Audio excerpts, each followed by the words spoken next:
Ezra గ్రంథంలో 10 అధ్యాయాలు ఉంటాయి.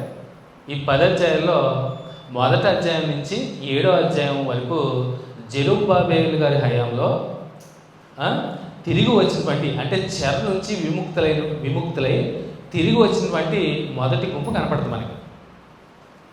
అర్థమవుతుందా? ఎవరి హయాంలో? సిద్కియా గారి టైంలో.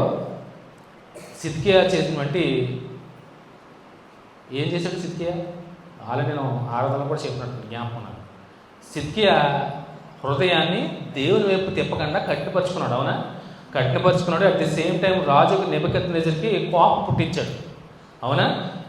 అంటే దేవుని ఆజ్ఞ మీరాడు, దేవుని మాట తప్పాడు, దేవునికి విరోధంగా నడిచాడు. అట్ ది సేమ్ టైం రాజుగా ఉన్నటువంటి నెబుకద్నెజర్ కూడా లెక్క చేయలేదు.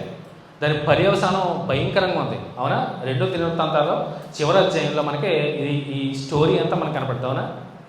సో భయంకరంగా యెరూషలేము పట్టణాన్ని దోచుకుని కాల్చి బూడి చేస్తాడు. బూడి చేసి వీళ్ళందరినీ చెరకు తీసుకుని పోతాడు. అవునా?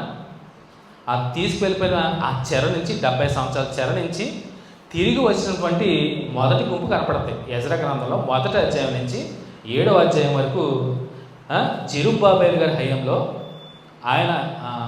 ఆయన హయాంలోనే చెర నుంచి విముక్తులైనటువంటి ఇజ్రాయేలీల మొదటి గుంపు కనపడుతుంది. మొదటి నుంచి 7వ అధ్యాయం వరకు.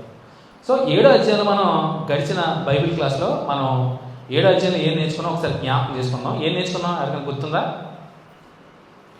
ఈ సంగతులు జరిగిన పిమ్మట ఏ సంగతులు చెప్పాను? చెప్పాలి. అంటే ఆలయాన్ని నిర్మించుకున్నారు, పస్కాని ఆచరించారు, ప్రతిష్ఠించుకున్నారు, పస్కా పండుగ